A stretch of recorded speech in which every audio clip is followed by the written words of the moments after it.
Do your research. Do your own research. I don't care how um good your doctor is. You have to do your own research if you want to be healthy. If you want to be healthy, you have to do your own research. Today I want to tell you my background story um, concerning my journey into keto. Yes, keto. I know you've heard of it, and there's a lot of people who are skeptical about it, and I understand. It's hard for us to give up that which we have been fed from when we're little. But if you want to be healthy, you have to do your own research. You have to do your own research and eat what will make you healthy. I know you want to lose weight. A lot of people want to lose weight. But you first have to be healthy before you can lose weight. If you're not healthy, you cannot lose weight. That's the thing about weight loss. And then most of the time, we want to lose weight within 10 days, within 20 days, within 1 week, weight that was spied on for years and years. We want to get rid of it in 1 week. So let me tell you, I'm just like you. I'm just like anyone else out there. I never planned to go the keto way. I love my food. I love the food that I've been fed with my whole life. I enjoy it. So, but when your health begins to speak the language you don't understand, then you know you have to do something. Okay, where's my cup?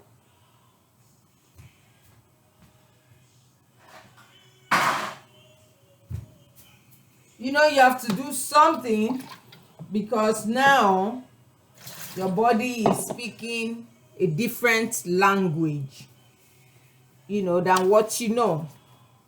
So going back to my background, I'm a very healthy person. I've always been very healthy. I've had very little time being hospitalized in my life. Growing up, we just never went to the doctor to do a yearly checkup or anything like that. Except you're sick. That's when you go to the hospital. So, coming to the US, I remember there was even a time a doctor called me because this doctor was assigned to me, and she said, you're assigned to us a whole 3 years. We never saw you. I said, because I've not been sick. She said, well, you just need to come in sometimes. You don't have to be sick to come in. I said, well, if I'm not sick, what am I doing in the doctor's office? She said, please come in because we gotta eat too. Even if it's just for menstrual cramps. So I laughed and I said, okay,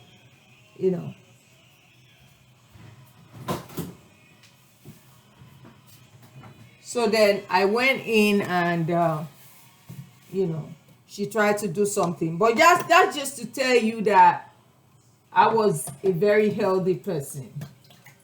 So I never thought, and I used to be very slim too, never thought that I would be dealing with health issues.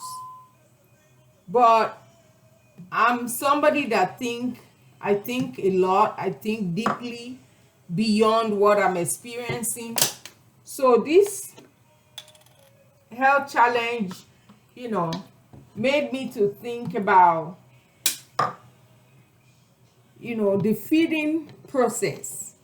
You remember that when we were little, when you're a baby, when a new baby is born, the baby is not fed anything but milk, which means that what is appropriate for a baby is milk. And as we grow older, there are certain things that are probably appropriate for us to eat, and maybe some things not good enough anymore due to our age for us to eat. So it's very important that we pay attention to that. So I was doing my own research because suddenly I started having aches and pains, joint problems, and I was like, what is going on? I was having serious aches and pains. And then there's a particular part of my thigh that was going numb. And then in the night, it would be so painful. I would experience serious inflammation. And because this is happening at night, I developed insomnia. I want you to see how the train started now. It started from joint pains, which is called osteoarthritis. When I started doing my research, I didn't hear this from the doctor. Best believe it. I started doing my own research and I realized that I have what is called osteoarthritis. And then, so with this pain, numbness, inflammation in my body, it was really hard to get up in the morning. I'll be so fatigued when I'm going to work. I would actually have to psych myself a lot. Give me a minute. Let me get my yogurt.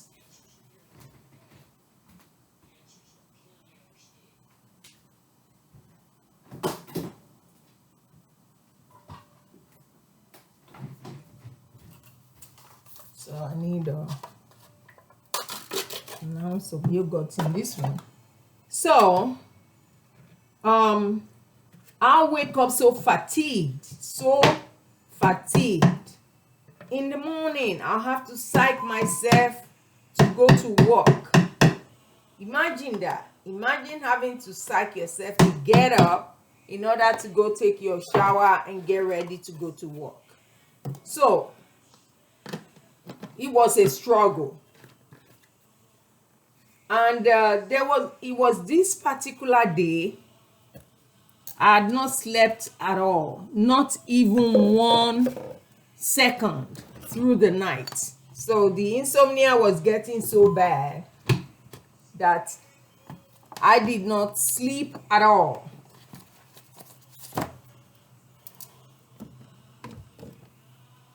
Let me see.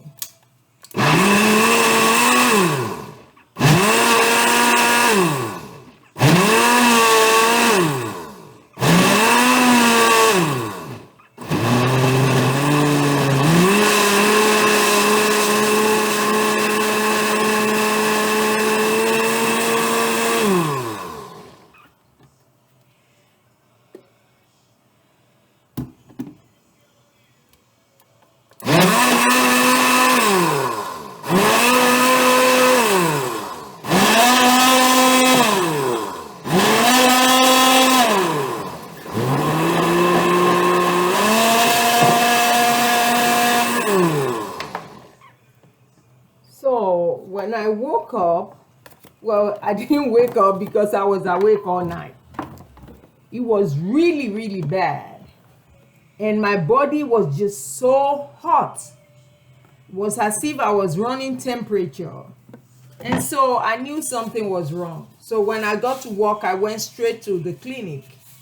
And I said, I asked the nurse, take my blood pressure.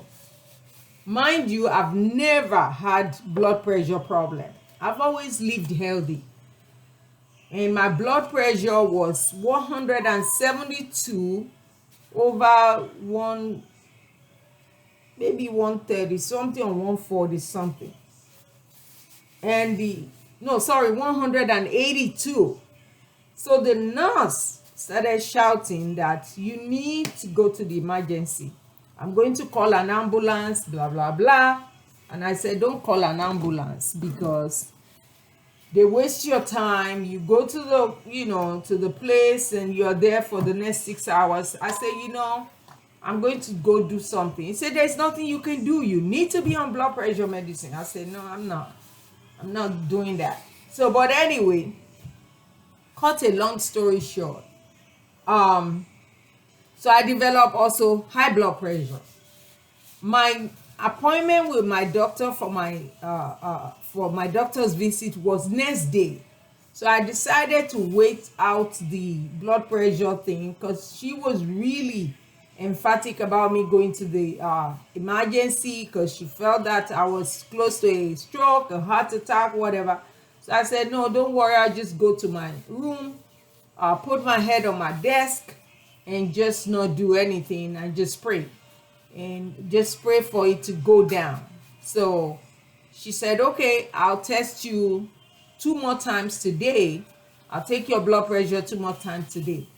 So cut a long story short, later my blood pressure did go down by 10 points, so I said, no, don't worry, I'll manage. And so I went home. The next day I went to the doctor, and of course by then it had gone down a little bit more. And by this time, let me just tell you, I was on melatonin. Melatonin is what they tell you to go buy. It's over-the-counter drug for sleeplessness. I was daily on melatonin and it was not working. So that's how bad the insomnia was. It was not working. So imagine not being able to sleep for 4 or 5 straight nights. It was not funny at all. So that was also going on. Fatigue was going on. And all these pains, joint pains and all that was going on.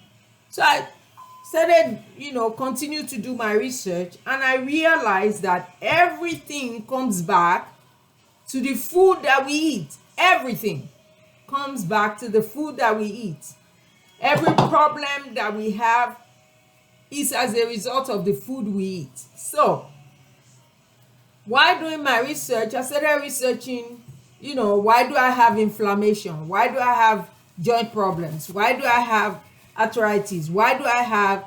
So when I will ask, it will tell me, because of your diet. Why do I, because there's too much sugar in your system. Why do I have sugar? Because the food you are eat is all carbohydrates. So I was like, oh my God. Why is it that everything that is good, that tastes good to us, is bad for us? How is that possible? So this goes back to the story of when a baby is born, we don't feed the baby pasta or yams. We don't. So as we get older, the body changes. Things that we need changes. The kind of food we need changes. And if you don't change with it, you're going to have problems. If you're stubborn about, I'm going to now have to give up everything that I've loved.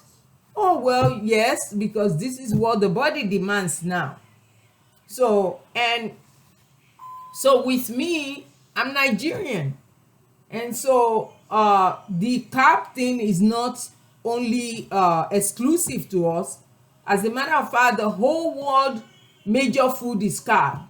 You want to talk about pasta, you want to talk about yams, you want to talk about beans, you want to talk about any food that's, burger. Americans eat a lot of bread, a lot of flour. Your spaghetti, pasta is flour. Africans, Indians, Asians, we eat a lot of rice. That's carb. So the whole world, whether you're Italian, Spanish, whatever, the whole world meal is primarily based on carbs. And the problem with carb The problem with carbohydrates is that it's good for you when you are young. It gives you a lot of energy. When you are in your 20s to your 40s, in my opinion, between the age of, when you are off the milk, from maybe age 2 or 3, 4, when you are off the breast milk and other milk, other formula, and you're still taking some dairy, but you start eating carb. By the age of 2, some children have started eating pasta, pizza and things like that. So you find out that from that age till maybe 40, for men, you probably can get away with that carb. But for women, I would say 30, really. If you push it, you push it to 40. Please, I want you to know I'm not a doctor. I'm not a nutritionist. I'm just telling you what I have researched with my own journey and I found out. So, I now realize that, with my research, every food we eat, carbohydrates mostly, turn to sugar. And our body needs something to turn to energy so that we can have, we can live, we can go about our business. So when we eat carb, the body takes the carb and turns it to sugar to produce energy. This is good. I'm not even going to. I'll add the protein powder.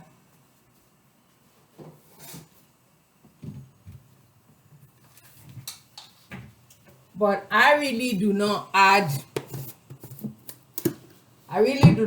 the sweetener, because to me this is sweet enough.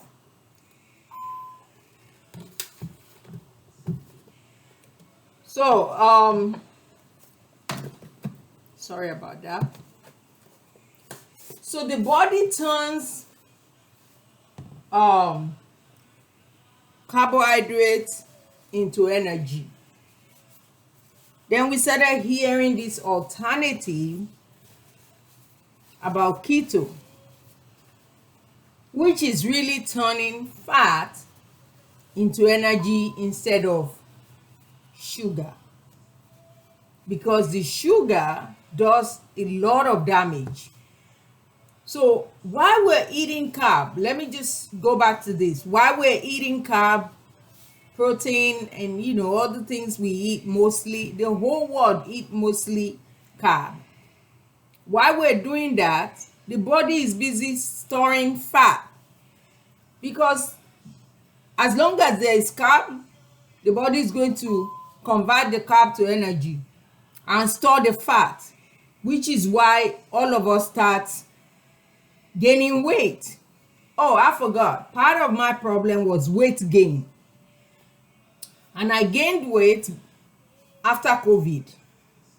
During COVID, I could not go to the gym anymore. And when COVID was over and the gym was opened, they said we have to wear masks. And I just didn't see myself struggling to breathe on the exercise machine. So I didn't go back to the gym. That was my undoing. So I started gaining weight. So that was part of the things that the doctor complained about, which is what caused my joints to have problem. Lack of physical exercise and weight gain was what was causing my joint to have problems. So going back to the carbohydrate thing. So when the body sees carbohydrates, is going to turn into energy, ignore the fat and store the fat. And so we all gain weight. So if we want to reverse what the body does to generate energy, we start eating less carb, and that forces the body to utilize the fat in our bodies to produce energy. Let me say that again. When you stop eating so much carbohydrate, the body forces itself, because it can find sugar to convert to energy, and it needs to generate energy for your body. So it will go and take the fat and use it to give you energy. So now that means that if you really want to have energy, you want to stop the joint pain so you can lose weight, but so you can actually be healthy first, because the sugar causes so much problem for us, so much problem. Sugar is the reason for arthritis, diabetes, even toothache, tooth decay, joint damage, high blood pressure. Is all connected to this carbohydrate.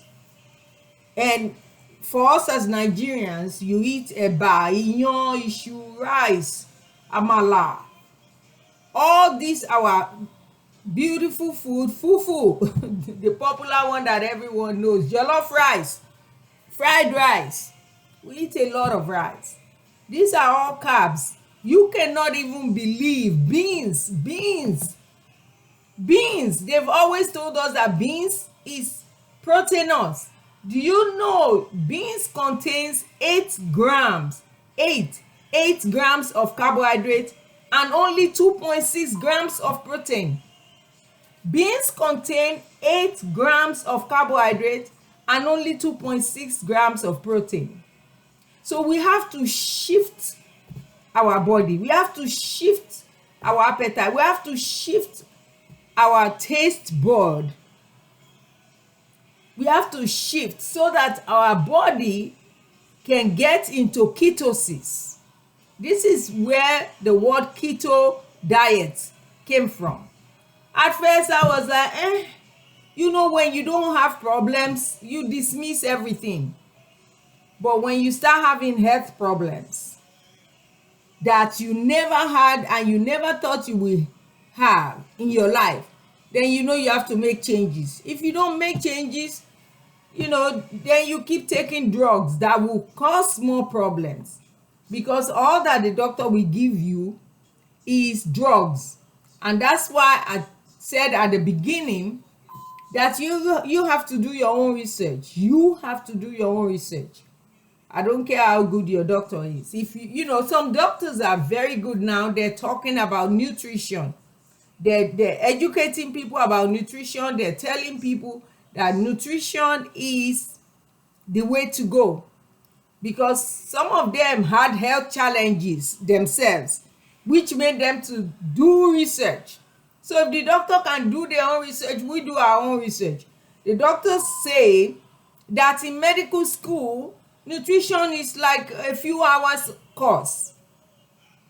They don't take it like serious. They focus on how to use medication, and what medication does is a band-aid. It does not remove the problem most of the time, and sometimes it attacks a problem, it creates another one. And I'm not knocking medicine has done wonders for us, but we have to do the better thing. So that's my journey into the keto diet, sending my body into ketosis. And some people think it's really hard. Like if you look at this, you say, how can this fill me up? You will not believe that this is so filling. It is so filling. I just want you to start. I just want you to try. And for me, what I really want to do is, I'm going to start. I am going to share some things in videos that I'm going to be posting, but I mostly want to help my African brothers and sisters, because our food is so different and we have so much food, what is it called? Food drought. We have food drought, especially in vegetables, that some of the vegetables that are and fruits that are so easily available to us here are not available at home. So what I want to do is to research some of the vegetables we eat at home and see how we can incorporate them into keto diet, because you do not have we have access to spinach is everywhere in Nigeria, for instance. um but some other greens, kale, I mean, I don't see kale in Nigeria. you know um so some vegetables we don't grow. So but the ones that I know that are home, we can use to substitute. And I want you to go with me in this journey while I start with my keto diet, with all the vegetables and fruits that we have here. I am also going to be experimenting with some of our own vegetables. And you will have to find some of the fruits also at home. I want to start incorporating things like yam, plantain, rice, eba, amala into the keto. Because you see, keto does not mean absolute absence of carb. There is no way you can have absolute absence of carb, because every vegetable you eat, even the spinach, all of them, kale, all of them contain some form of carbohydrates. So they're just very low. So in keto, you are supposed to not eat more than maximum of 50 grams of carbohydrate per day. Maximum of 50 grams of carbohydrate per day. And let me tell you, 50 grams is so little, yet they really want us to not go above 30 grams per day. They really want us not to go above 30 grams per day, especially when you have just started, so that your body can go into ketosis. What does that mean? So that your body can make that switch. So for the first 14-15 days of your diet, just stick strictly to what is in the book.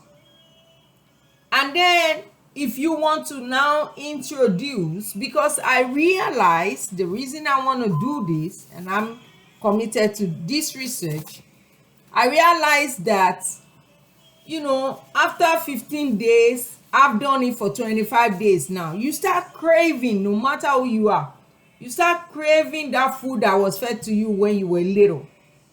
So I want to be able to, after your 15 days of cleanse, I want to be able to introduce yam into the diet, rice into the diet.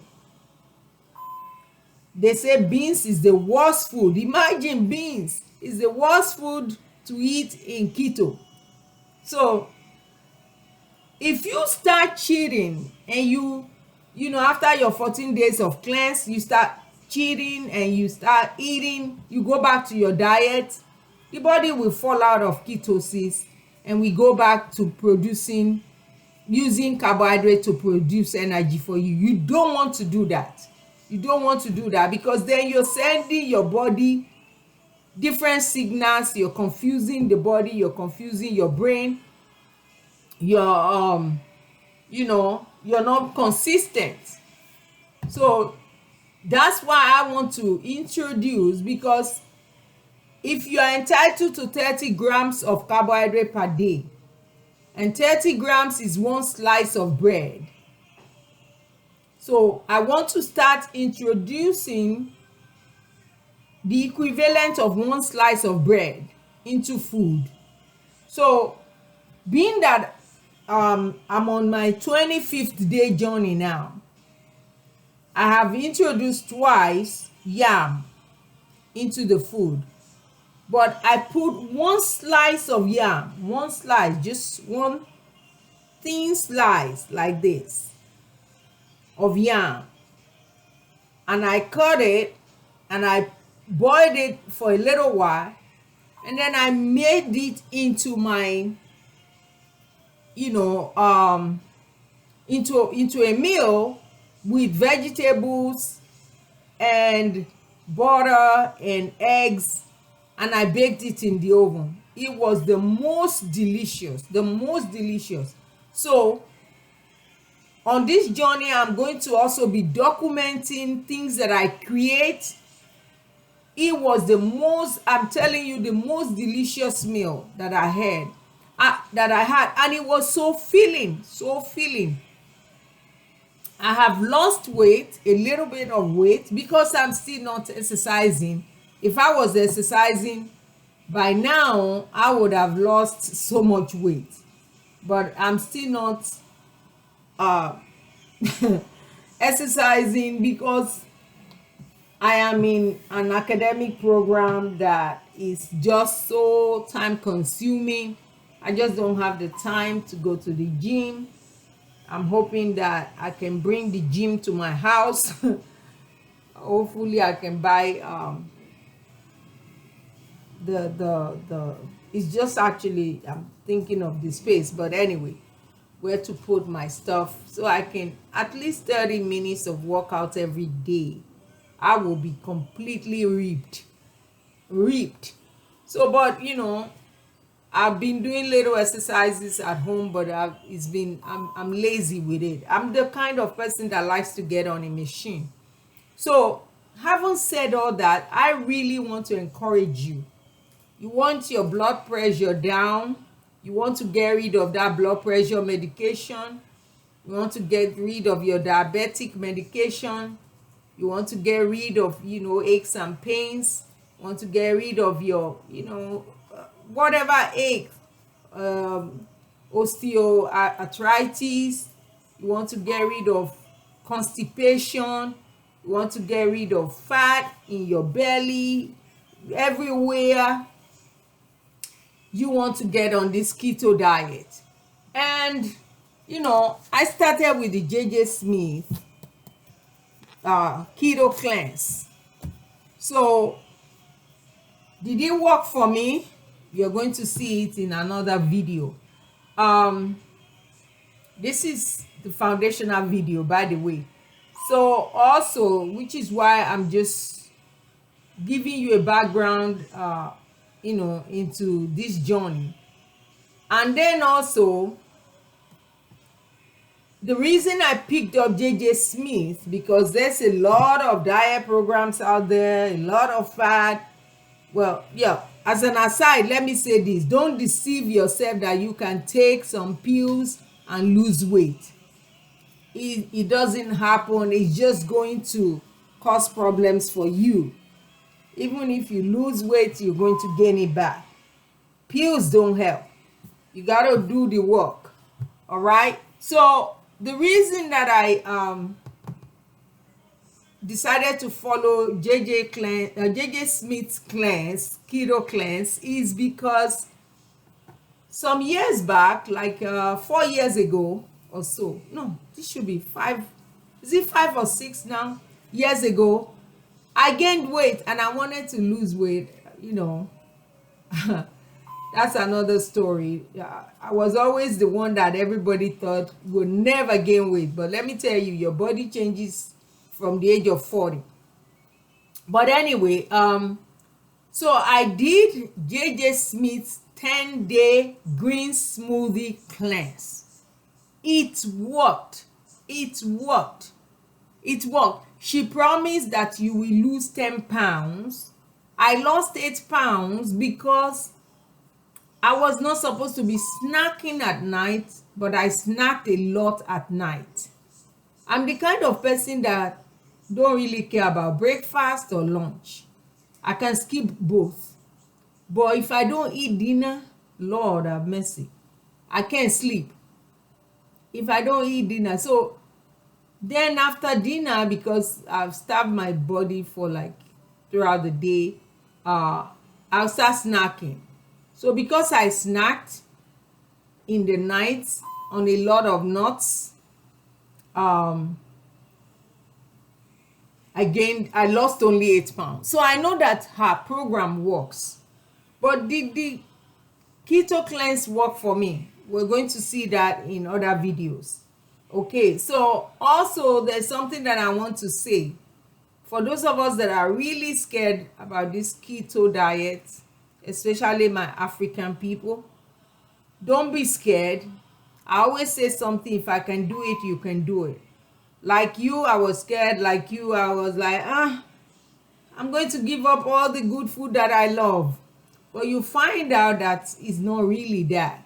Besides, what is more important? What is more important for you? To be healthy or to stick to what you've always eaten that is causing you problem, that is causing you weight gain? A lot of Nigerians jump on everything. Oh, spaghetti, spaghetti. Spaghetti is all flour. And then you're wondering why you're gaining so much weight. You're wondering why your knees hurt. You're wondering why your body's hurt. I've been there. I'm not condemning you. I've been there, but we need to stop. And then the last thing that I would say is that keto diet is not a diet to starve you. You're not going to be hungry. I'm telling you, this is really filling.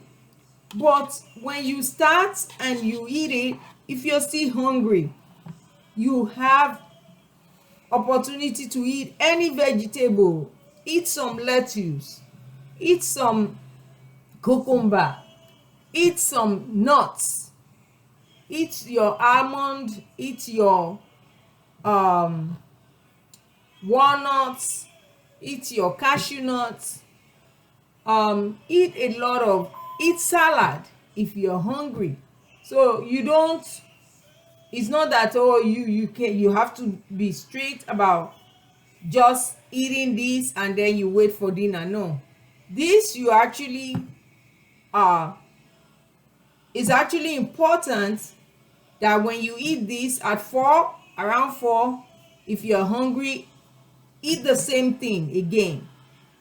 And then 6:30 at the latest, eat dinner. 6:30 at the latest, eat dinner. In African homes, we eat late dinners. That's part of our problem. We eat so late that the food stays in our body, because when you eat dinner, the next thing you sit in front of the TV, you're not running around anymore. You sit in front of the TV, your body is at rest, and after a while you go to bed. So when the food digests, everything goes into your system and stays in your body. So there's no physical, and when you get up in the morning, you start eating again, breakfast. They tell you, oh, breakfast is the most important. To me, not true. You need to do this with fasting. Oh, I almost forgot that. You need to do this with fasting. It's called intermittent fasting, which means that after that dinner, push your breakfast to like 12, 1 before you eat this. Push yourself to wait. You're giving your gut rest. You're giving your body rest. Don't listen to the people that say eat 5 times, 5 small meals, 6 small meals. No, every time you're eating those meals, no matter how small, you're raising your insulin level. The insulin level is what is causing problem. So when you go to the doctor, they check your blood sugar and they say, oh, don't worry, you are not diabetic. They're not checking your insulin. They need to check your insulin level. When I went to my doctor and I told her, don't check my sugar level, I want you to check the insulin level, she was shocked. She said, so who taught you this? I said, I did my research. Because when you're not checking your insulin level, by the time they discover that you are diabetic, it's already over. But if they are checking your insulin level, they see how much sugar is in your system. They see how much your body is raised. How, I can't explain it as good as a doctor, but, maybe you understand what I'm saying or maybe you don't. But trust me, That is part of the crux of the problem. So another thing again is, I know, I said the last thing, and yet I'm saying another thing. Well, because this particular video is an educational video. The next thing is that when you start this, you're going to think that it's expensive. It's an expensive venture, and yes, it is. But if you compare it to the food we normally buy and eat, it's also expensive. And then you compare it to the cost of ill health, it is less expensive. You compare it to the cost of you not feeling good, waking up fatigued, not being able to sleep properly, being in pain. This is less costly. Compare it to you just popping medication. It is less expensive. I hate drugs. I don't care if they are vitamins, whatever. I just hate drugs. So if I have to take it, Lord have mercy. I struggle. So I prefer this. Food heals us. Let me just put this out there. 25th day. No more pain. I have no more pains. Since I switched to the keto diet, I have no more pains. I sleep well. I don't have insomnia anymore. I'm not fatigued anymore. Before, when I get to work, I put my head on my desk and I sleep for like 10 minutes before I can even go start my work. Work starts exactly at 9. So if I get to work, we're supposed to resume at 8:30. Sometimes I get to work 8:30, 8:40. I put my head on the desk and I just sleep until I set my alarm for 8:55. And so once the alarm wakes me up, and then I now go and start work. I no longer do that. No longer have to do that. Every afternoon I used to go and walk 2 miles. Of course, I still love to do that because that's good exercise since I've not been back to the gym. During my lunch, I go and walk 2 miles. I walk 2 miles around my work area. So keto diet is good for our health. It's the food that the body needs as we get older. It's the switch that we need. If you are in a bad career, you know how you switch. You are in a bad marriage, you know how you switch. You're in a bad environment, you move. Why can't we do this with food? If I can do it, you can do it. That's all I'm going to say to you. Be encouraged.